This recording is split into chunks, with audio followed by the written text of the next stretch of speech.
नमस्कार, आप सभी का स्वागत है आपके अपने YouTube channel RNS education news में। दोस्तों, इस वीडियो में हाजिर हूँ बहुत बड़ी जानकारियों के साथ, बहुत अच्छी न्यूज़ यहाँ पर शिक्षा जगत की खबरों के साथ। तो दोस्तों, सबसे पहले बात करेंगे कि राजस्थान माध्यमिक शिक्षा बोर्ड यानी आरबीएससी का जो 12वीं कक्षा का जो परिणाम है कब जारी होगा। तो सबसे पहले दोस्तों यहाँ पर आपका साइंस और कॉमर्स का परिणाम आएगा और ये दोस्तों मई के दूसरे सप्ताह तक घोषित करने की तैयारी है, यानी कि 15 मई के बाद ये रिजल्ट आने शुरू होंगे।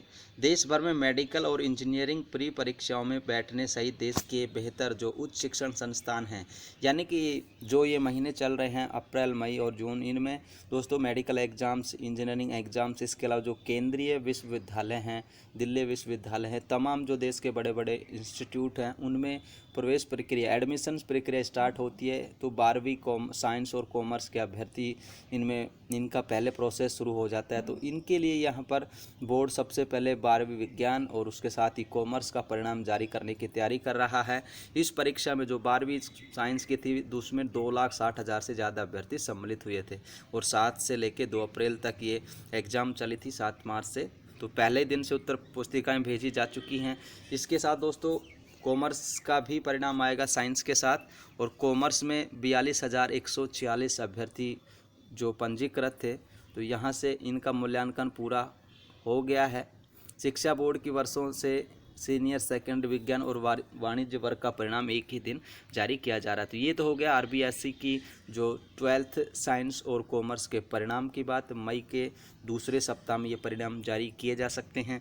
दूसरी यहाँ पर दोस्तों बात बताऊं तो एक और नई भर्ती की तैयारी राजस्थान के हज़ारों अभ्यर्थियों के लिए बड़ी खुशखबरी। चुनाव बाद होगी भर्ती। तो प्रदेश के जो दोस्तों जो वैकेंसी आएगी, नगर सुधार न्यास और प्राधिकरण में नगर नियोजकों की भारी कमी है। जो वैकेंसी का नाम है नगर नियोजकों की, ये वैकेंसी आएगी। लोकसभा चुनाव की आचार संहिता के बाद इस कमी को दूर करने के लिए भर्ती प्रक्रिया शुरू की जाएगी। ऐसे में भर्ती नियमों में बदलाव के नगर नियोजन विभाग के प्रस्ताव को सरकार से मंजूरी मिलना शेष है। दरअसल प्रदेश के प्राधिकरण और न्याय सुधार न्यासों में अब तक सहायक नगर नियोजकों के पद पर ही भर्ती की जाती रही है। तो सहायक नगर नियोजकों के पद पर ही अब तक वैकेंसियां निकलती रही हैं, लेकिन दोस्तों यहाँ पर नगर नियोजकों की भर्ती अभी तक नहीं निकाली गई थी।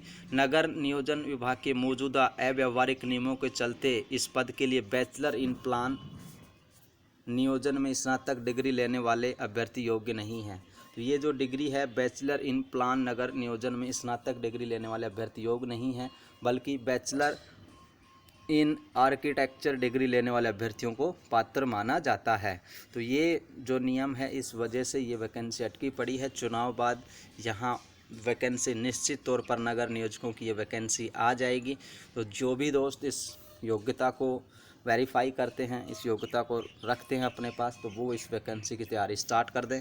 तीसरी दोस्तों यहाँ पर 3rd ग्रेड रेट लेवल 2 का ये मामला है। 3rd ग्रेड शिक्षक भर्ती 2018 मेरिट के अनुसार गृह जिले में पदस्थापन के आदेश।